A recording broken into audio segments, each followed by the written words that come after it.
Thank you for joining us for the webinar, Land and Expand, How to Develop a Strategy That Actually Works. Again, my name is Rachel Clapp-Miller. I'm the Director of Digital Engagement at GrowthPlay. Joining me for today's discussion is our Managing Director, John Kaplan. John has more than 20 years of executive experience in sales leadership and execution. He is a sales guy. He knows how to drive sales effectiveness across the board. I've personally seen him in front of rooms with hundreds of reps, and he motivates people to action, holds them accountable, and has helped many organizations achieve incredible sales metrics. So we're really thankful for him to be joining us today. I think one of the things that makes John valuable is that he's also passionate about making processes and content consumable and practical for reps, frontline sales managers, and even sales executives. So happy to have you here with us today, John. Welcome. Thank you, Rachel. It's a great pleasure to be on this webinar. It's a great topic.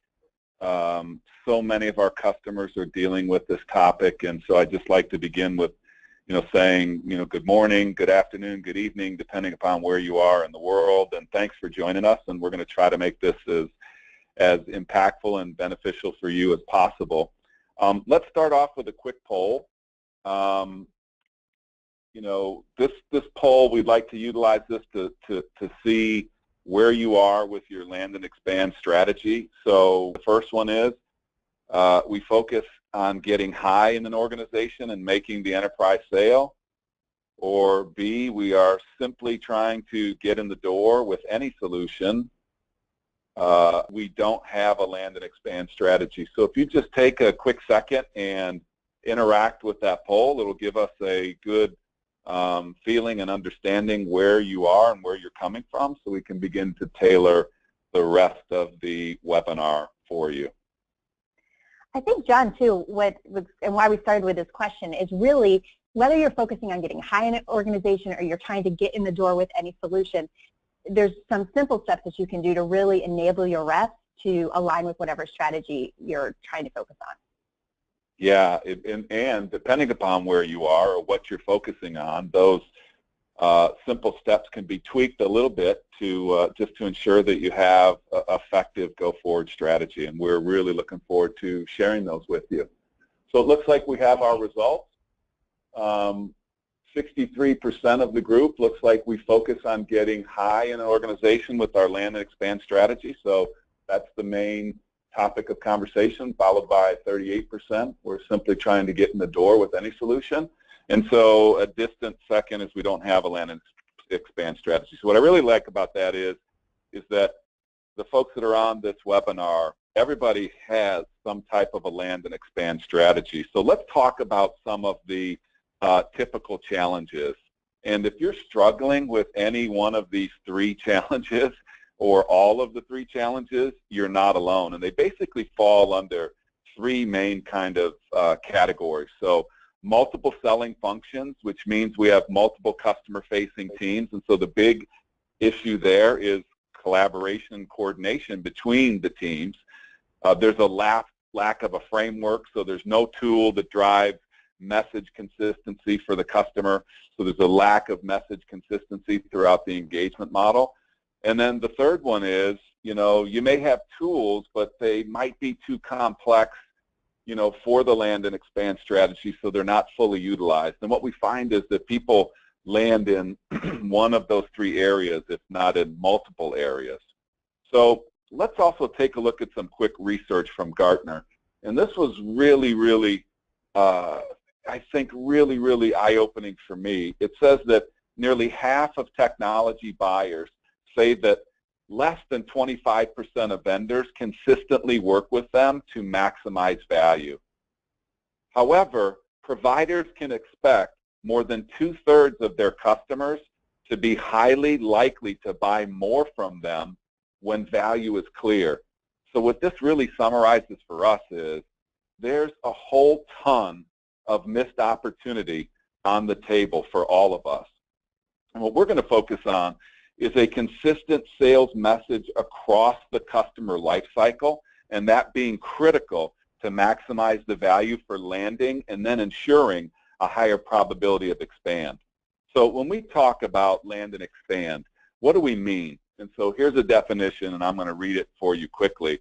It's the ability for a sales organization to create additional value for their customers, moving beyond an initial perceived business need to solving a broader problem with greater business impact and creating increased positive business outcomes for the customer and increased revenue for the sales organization. So the bottom line is that what we're trying to do is find ways we can sell more to add additional value and move beyond our initial buyers, which aligns exactly to the poll that you guys did for us in the beginning here. So we believe the more you simplify this for your reps, the more successful it will be.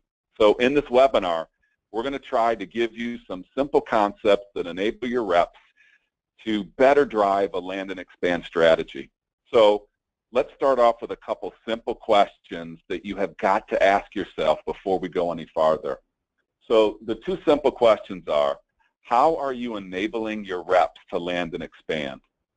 And how are you aligning your company behind the strategy? So when we look at these two questions, what we're really asking ourselves are we enabling our reps for these sales conversations? Have we defined the sales activities, and have we defined the post-sale and implementation activities? And then, is the entire company aligned and committed to this enablement? It's a fundamental question which we're going to explore really heavily on this webinar. So let's take a look at two additional simple concepts. So when we look at any land and expand strategy, it has these two critical components. The first is targeting. And what we mean by targeting is clear direction for your reps on who the buyers are and what they care about. And secondly, we want to look at this concept of enabling. So we want to take a look at the tools, processes, and content to sell to that buyer. So let's take a deeper dive into this concept of targeting, okay? So the main points are, who is the target company and who is the target buyer that your salespeople are supposed to be going after? Have you defined it? And who is most likely to purchase your solution? Reps need specific clarity on these concepts about the buyer. And you can't tell your reps that anyone and everyone can buy our solution, because that creates a lot of problems. You know, certainly focus issues for your reps and target issues for your company if you're not targeting the right companies and the right buyers, okay? So we've worked with hundreds of sales organizations, and I've seen it time and time again, and I know you folks on the phone have probably seen the same thing. Companies fail to equip their salespeople with how to be successful at the buyer level. So you can't land and expand without doing that. John, I'm going to stop you right there, and I think that this is an important point. And I come from a marketing background, so I think this is a good time for me to jump in. That a lot of companies say, oh, we've defined our buyer. Marketing knows our buying personas. We know who we're targeting. But that's not what you're talking about right here. No, you know, I think marketing certainly will have always, you know, defined it. But do the salespeople really understand what companies they're going after and who that buyer is? And so your website may speak to the, you know, to the right buyer, you know, but your salespeople need to have conversations that enable them to target the right companies and the right buyers to drive a land and expand strategy. So we have to pull this together. We have to have the focus of the company and the enabling concepts for the, you know, the right people inside your organization to have the right activities and the right conversations. So let's do a little gut check on something that we call the essential questions, and I think this will bring this point home. So we call these the essential questions because they're the cornerstone of a land and expand strategy. And basically, you have to ask yourself if your company has consistency in the answers around these four essential questions. Those questions are, what problems do you solve for your customers? How specifically do you solve these problems? How do you solve them differently or better than your competition? And where have you done it before? So here's a test for you. If you've asked, you know, if you've ever asked your executive team, your marketing team, your sales organization, your managers, if you've ever asked these questions, how many different answers do you get? And another thing to contemplate it another way. So what would happen if I came into your company and asked your executive leadership team these 4 essential questions and asked them to write it down on a piece of paper, gave them a few minutes to write their answers down, and then asked them to share their answers? So we've been doing this for over 14 years, and we have never had consistency in those answers. And the punchline is always, if the leadership team does not have consistency across the answers to these 4 essential questions, what do you think is happening for the men and women who are out having conversations and activities with our customers? So you can't land and expand without a consistent target. So let's talk about what a consistent target is. So when we say a consistent target, we're talking about a buyer and a company that cares about the problems you solve and how you do it. There needs to be consistent answers to those questions across your company. That's the bottom line. That's it. So before you whipsaw your troops and rallying them to go to their accounts to get bigger proposals and sign them up for more additional business to expand the opportunities, you have to do yourself a favor and take a step back and really think about whether you have a good understanding and good answers around these essential questions.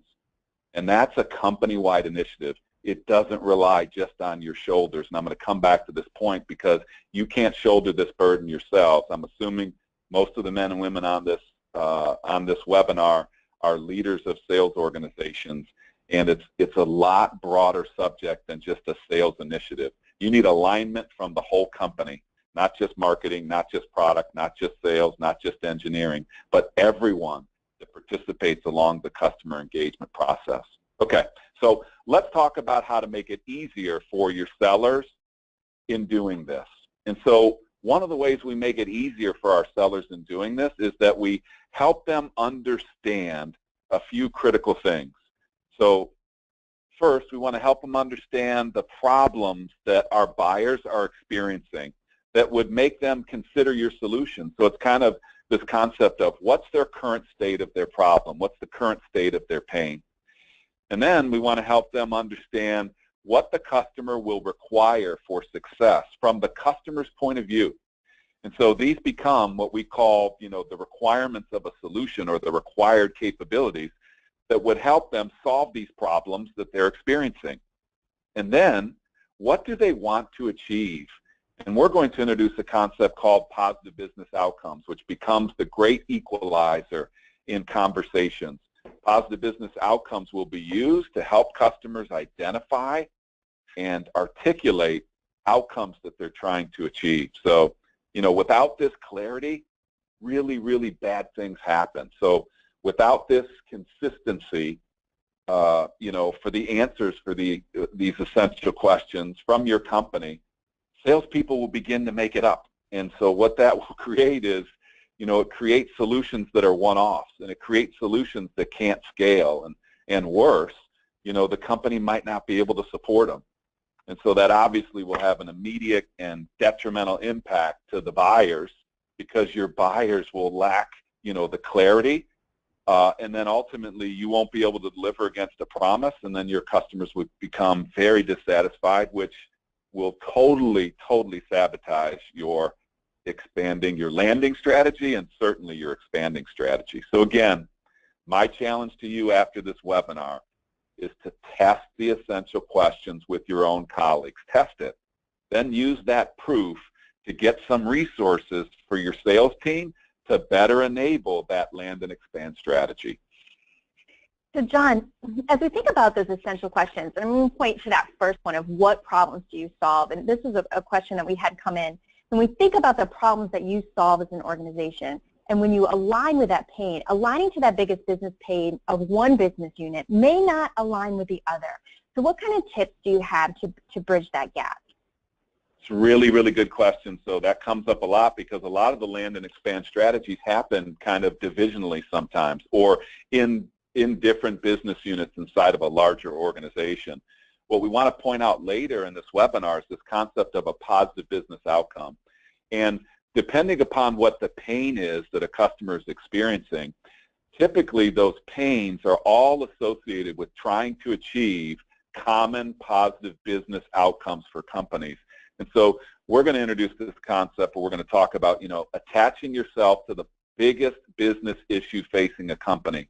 And the biggest business issue facing a company tends to galvanize, tends to be the great equalizer to get everybody internally and externally focused throughout the sales campaign, throughout the land and expand strategy. So, the bottom line is the most elite companies in the world work to give their sellers the most detail around these typical pains and these positive business outcomes. So I think now's a pretty good time to do a little gut check with the folks on the phone, and let's talk about a quick poll. So let's look at another poll. So, the question is, what do you think is the most critical roadblock that prevents your team from landing and expanding? And there's 3 choices up on the screen. You know the routine by now, so select one. I'll just read them while you're doing it. So our reps aren't able to effectively articulate the value we provide and how we do it better or differently than our competition. Or B, we can't get beyond a technical buyer and show value to other parts of the company. Or C, we have a misalignment behind sales and other customer-facing roles. And we understand that you may have multiple choices that are representative for your company. I think too, it's interesting when we look at these answers, John. Just going back to what you just said, they're all tied back to those essential questions. Those really are the foundation for an effective land and expand strategy. Yeah, it is, and we're going to come back to it. So that's one of the main points of the webinar today is really helping the men and women on the phone really understand the concepts of those essential questions and how they can drive it for better alignment inside the company. So thank you for your quick responses in that. It looks like the overwhelming lead is we can't get beyond a technical buyer and show value to others. And so we want to talk about that. That's really good. And the second one is reps not able to effectively articulate the value provided. So there is a direct correlation to both of those.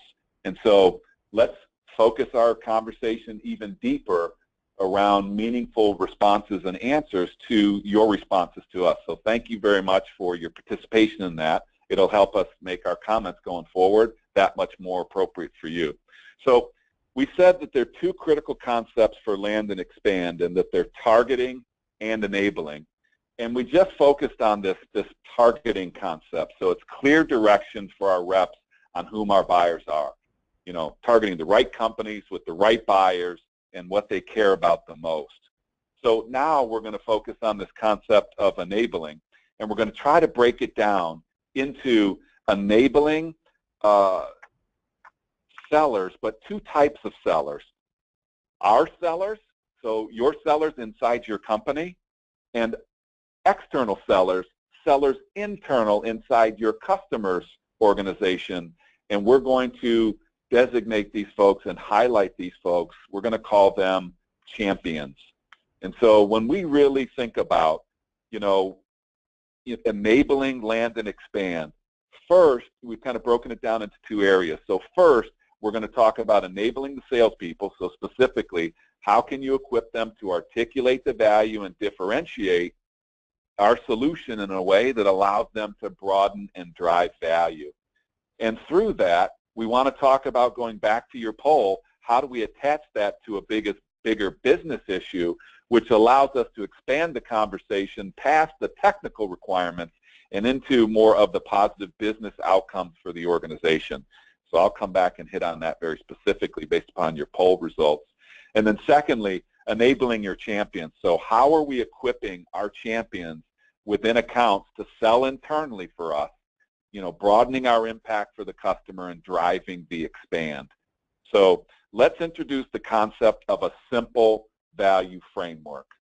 A simple value framework. So, and I'm highlighting a simple value framework. So we call it a value framework, and it's a guide that enables your salespeople to be audible ready to talk about value and differentiation no matter who's in the room or who's on the phone with us. We know many of you have multiple strategies of in-person, a direct, an indirect model, an inside selling, a business development model. I will try to keep the conversation as broad as possible to cover all of those points of engagement, if you will.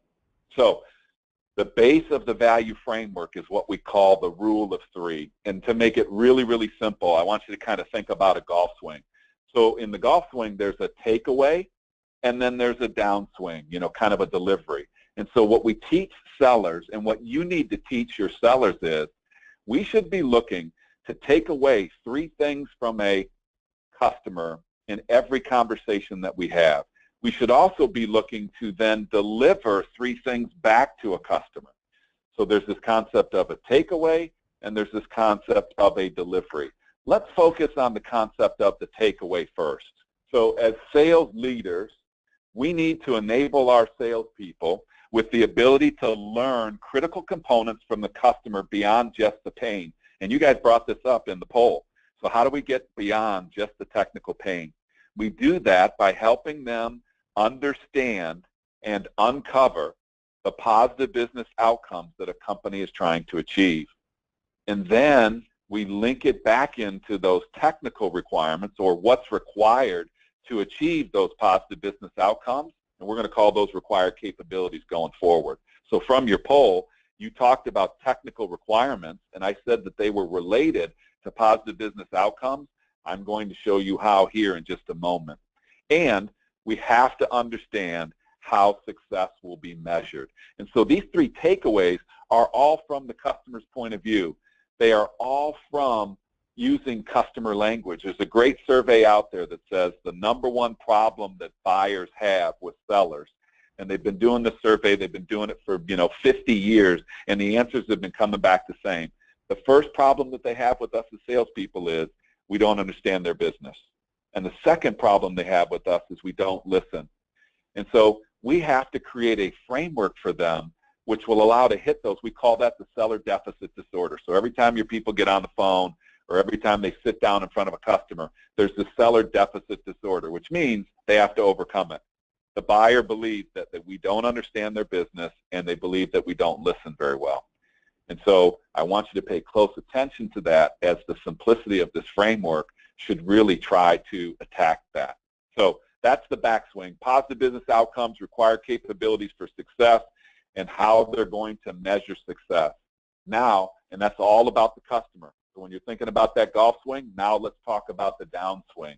And so there's 3 things that you're going to deliver back to the customer. And by the way, it's linear. So you can't play golf by starting with your downswing and then trying to do a backswing unless you're Charles Barkley, and that might not translate around the world, but go Google Charles Barkley and golf, and you'll have a good laugh, because he gets his downswing and his backswing mixed up, and it causes him tremendous, tremendous struggles. And so there's 3 things we want to deliver back to a customer.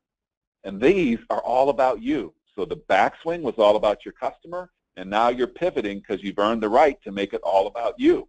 So how we do it, in the very sense of the word it, has to be tied to the backswing of the required capabilities. So if you don't talk about how you do it in terms of what the customer believes is required in order to get them to their positive business outcomes, we're not listening to them. So we're violating that seller deficit disorder. Something even worse happens. If we talk about it in ways that are outside of what they said was required, then we're actually in the customer's mind more than they require, and therefore we're too expensive. And so this is a critical, critical component. How you do it has to relate to the customer's required capabilities. Then you got to enable your sellers with how you do it differently or better than your competition. So you have to enable them with critical differentiation for the company, for your company. And then you got to enable them with, where have you done it before? So the proof points of your company, you've got to have great proof points. Don't just give me a list of great companies that you've worked with.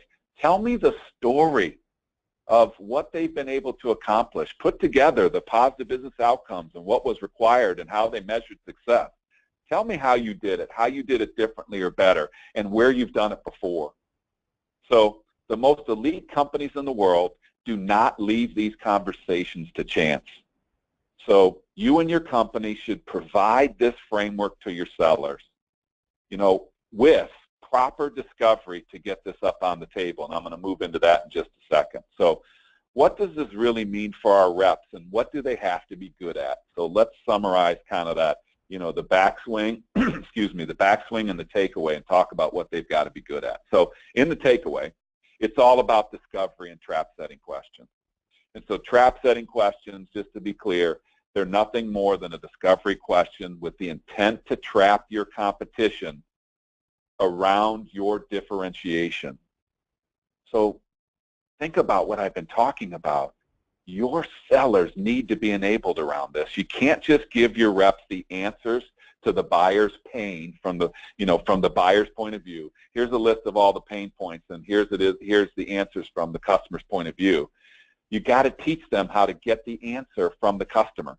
There's an old saying that says, the more you tell a customer they have a problem, the more they're going to resist you. But the more you ask them a great discovery question around that problem, which makes them stand in the moment of that pain, they will begin to, by the answer, they will begin to convince themselves that they in fact have a problem. I know it seems so simple that it has to be complex. It's not, but these enabling points have got to be in your land and expand strategy. All right, let's quickly talk about the delivery. So the only way value is created is by providing a solution to a problem. If you cannot link your solution to an articulated problem, there is no value that gets created. And you have to teach them how to speak about the problem that they uncovered in ways that differentiate you than your competition. So there's two main points here. When they open up their mouths and speak about your company's value, they have to link it to something that they heard from the customer, or we're not listening. And secondly, they have to do it in ways that allows the customer to understand how you're different or better, or you'll never get credit for your differentiation. And then lastly, they've got to be really, really good at talking about the proof or the proof points for your company as it relates to being relevant to your customer's problem. All right, let's talk about this concept of an ultimate summation. So I said there's three things that you're going to take away from the customer conversation. And I'm going to talk about how we utilize that in the landing and how we're going to utilize that in the expansion. But those three things that are the takeaway are discovery around positive business outcomes, required capabilities, and metrics. And then there are three things that we're going to deliver back to the customer: how we do it differently or better, and where we've done it before. I want you to sit with me and imagine the power of listening to a summary of a customer conversation with your sellers that goes something like this. I want you to picture your sellers in the landing strategy and in the expansion strategy and all throughout the engagement process, summarizing the great work that the two are doing together, the customers and your people are doing, summarizing their efforts this way. We call it the mantra. So what I hear you saying, Mr. and Mrs. Customer, is that these are the positive business outcomes that you're trying to achieve. And in order to achieve these positive business outcomes, we agreed that these are the required capabilities that you're going to need. And you'll probably want to measure these required capabilities with these metrics. Now, let me tell you a little bit about how we do it at XYZ Company. Let me tell you how we do it better or differently than our competition. And don't take my word for it, Mr. and Mrs. Customer. Here's proof points, case studies, testimonials. We call this the ultimate summation. And if you do not have these ultimate summations in place with great frameworks about your customers and about your buyers and about their pain points, loaded with discovery questions and trap setting questions, and you're not critically clear on how you do it differently or better, and where you've done it before, you will struggle in your land and expand strategy. So you have to ask yourself the ultimate question: have you provided the how? So remember, when you're trying to drive a land and expand strategy, you can't just tell your reps to get in and gain more information from the accounts. You need to provide them the how. If you're frustrated with your land and expand strategy, I challenge you to ask yourself as a sales leader and your organization, have you provided the how? give your sales teams tools that allow them to uncover these expand opportunities. So the key to landing and expanding isn't that complicated. It's the foundation of great selling. And too often, organizations come up with complicated territory plans, account plans, and unrealistic goals, and then they tell their reps to go and expand, without giving them the fundamentals that are really the key to the success of any land and expand strategy. So, you'll never be successful with land and expand if your reps don't have clear definition on these 3 takeaways and on these 3 things that you deliver, a clear definition around a framework. Okay, so enabling, when we were talking about enabling, we talked about enabling the seller, which we just spent quite a bit of time on. Now, let's talk about another critical component, enabling your champions. And so the reality is that expansion, we need to successfully expand, we need insiders, and we need insider help. And so how are we equipping our champions within accounts to sell internally for us and broaden our impact for the customer? So we first got to really get in sync on a definition. And so when we talk about champions, I want to get critical on this definition. They have power and influence. They're actively selling on our behalf. And they have a vested interest in our success. And that second one, they are actively selling on our behalf, is the one I really, really want to hone in on. So if these people are actively selling on our behalf, how are they doing this? We have to enable them. Just like you have to enable the sellers, you have to enable your champions. And so look, I know that we have a lot of experienced people on the line. Champions is a big and broad topic, and you're all sales veterans, so I'm not going to deep dive into this concept too much on champions. But I would like to know how you're utilizing and leveraging, champions in your strategy now. So if you'll allow me just one more time, let's do a quick poll, and I want to know what percentage of your salespeople leverage champions within accounts. And when I say leverage, folks, I'm not talking about do you have champions. I want you to dig in here. Let's get something out of this. Don't just answer if you have champions, but how many of them leverage, which means that they are actively selling on our behalf. Champions are actively selling on our behalf. 20%, 50%, 80%, 100%. I will say, John, as we're waiting for the answers to come in, we have done a couple of podcasts on enabling the internal sell and leveraging champions, testing champions, which has been a really popular topic for us. And people can find those podcasts on iTunes. They're also on SoundCloud if you have an Android device. That's such a good point, Rachel, and I really, really encourage folks to do that because it is critical, this concept of champions, which we don't have time to dive deep into on this webinar, but it's so intricate and so important and powerful for your land and expand strategy. So please go back and reference those podcasts and all that material from Growth Play. It's really, really outstanding. Okay, so thank you again for your prompt response.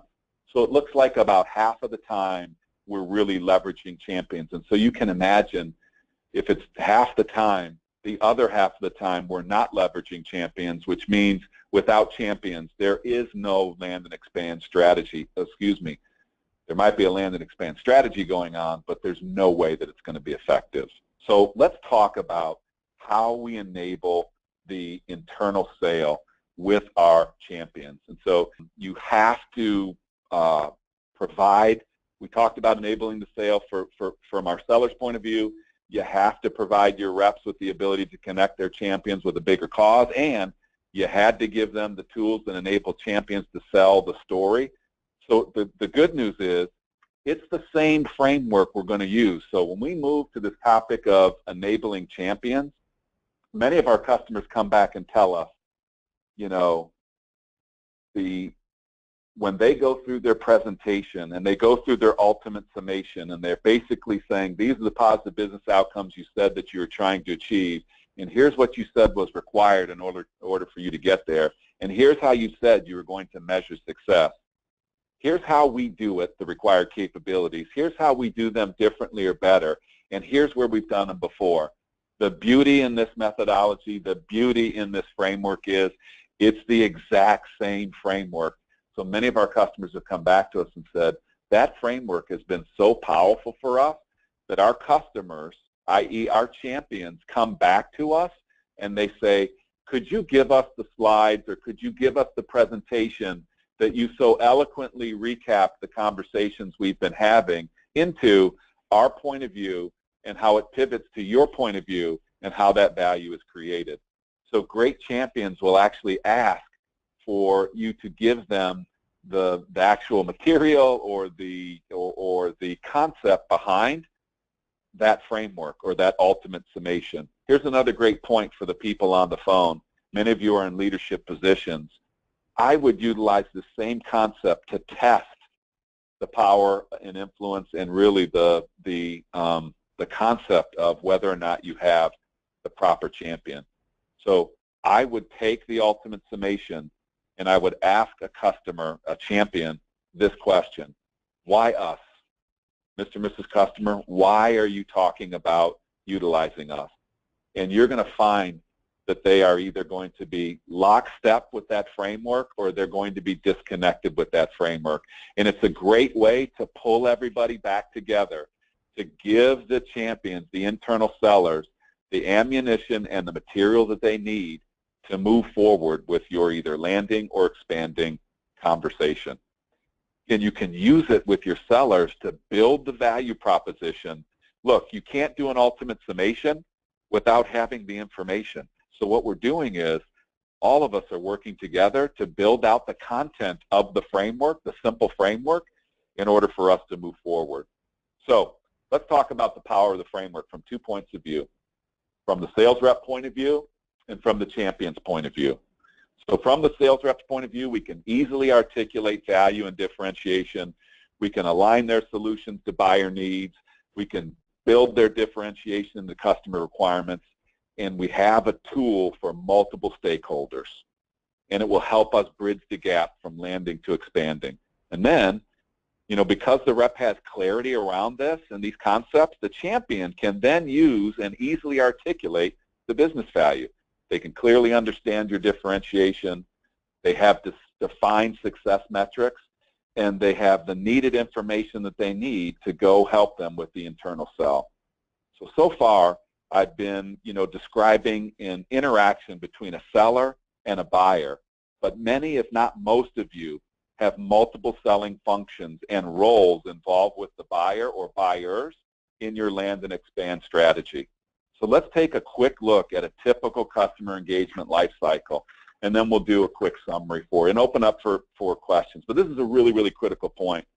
So the reality is that most companies have multiple resources involved in a land and expand journey. And in this diagram, it's just a sample. All of these orange circles represent internal handoffs or critical exchanges of information between the resources or functions, you know, that are gathering information about your customers and their wants and desires. And then you have to make sure that you have a common language in place of value, which will allow you to carry that value proposition throughout the customer's life cycle. So the main point here is, look at all these areas of exchanges of information where a customer is moving through your engagement model. If we don't have a common language about the positive business outcomes, required capabilities, and metrics, and how we do it differently or better, and where we've done it before, in each one of these interactions, you will leak out value and drastically minimize your ability to expand. Conversely, with a great framework in place that gets everybody galvanized on the same language, you'll maximize your ability to effectively expand. Okay, so let's do a quick bottom line. You got to simplify the process. It's all about targeting the right customers and the right buyers. Then enabling both your sellers and your champions with the right value framework that your entire company is committed and aligned behind. Please understand what I just said, that your entire company is aligned and committed behind. You can't do this by yourself if you're in a sales organization. You need the entire company to buy into those 4 essential questions and answer them the same way. And then test that alignment with those 4 essential questions. Remember, those were, what problems do you solve for your customers? How specifically do you solve them? How do you solve them differently or better than anybody else? And where have you done it before? So I'd like to kind of wrap on that. I know I threw a lot at you, and I'd love to make this as interactive as possible. So Rachel, I'm going to turn it over to you to kind of help us, gather some of these questions and see if we can get some great, dialogue going on answering questions that the folks might have on the webinar. Yeah, great. Thanks, John. Thanks for all the great information in the webinar. I hope everyone has found it valuable. And just a reminder, throw your questions in the question pane on the right-hand side of your screen, and we will answer them. So, John, I'm going to start with the first one, which has to do with incumbents, which, as we know, can be a challenge when you're trying to expand. John, we're a newer company in a sea of big-name companies. We get in the door with a smaller solution, but struggle with the expand because of incumbents. Talk about how to leverage this idea of the rule of 3, what you're talking about, when you're going up against the big guys.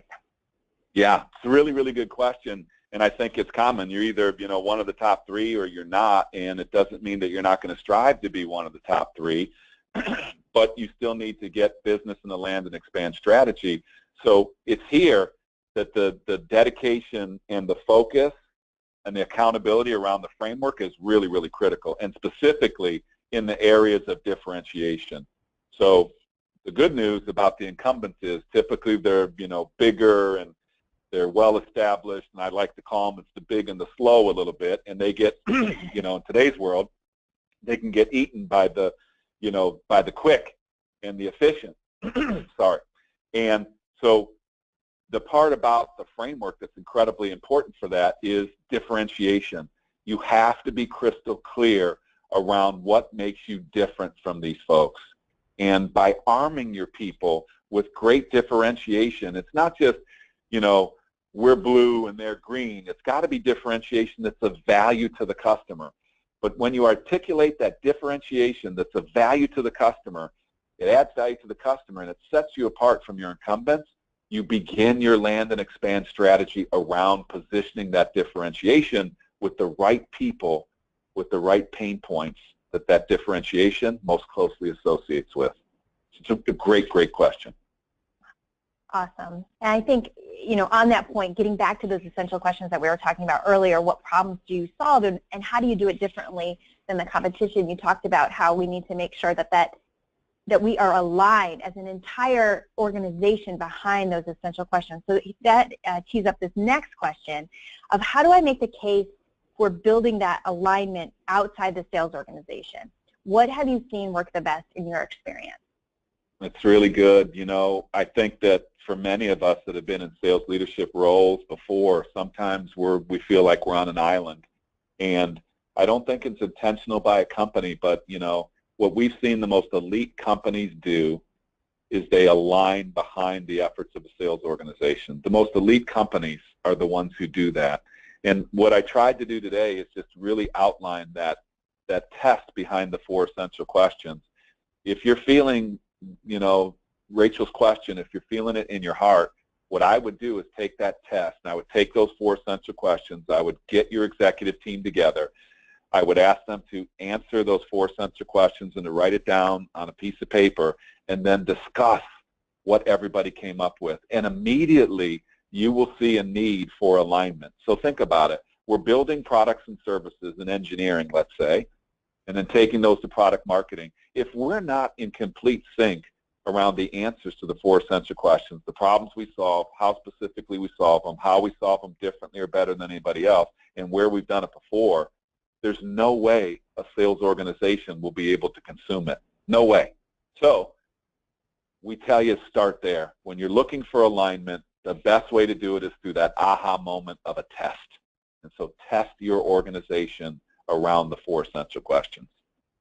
Yeah, it might get a little uncomfortable in the room, but the value that can come out on the other side can be truly measurable. So, no doubt. Uncomfort, Rachel, is not a problem. It's normally where great things happen. When companies get uncomfortable is where I think some of the greatest value comes. Right, so maybe that's a great takeaway. Get comfortable with the uncomfortable and test your company on those questions.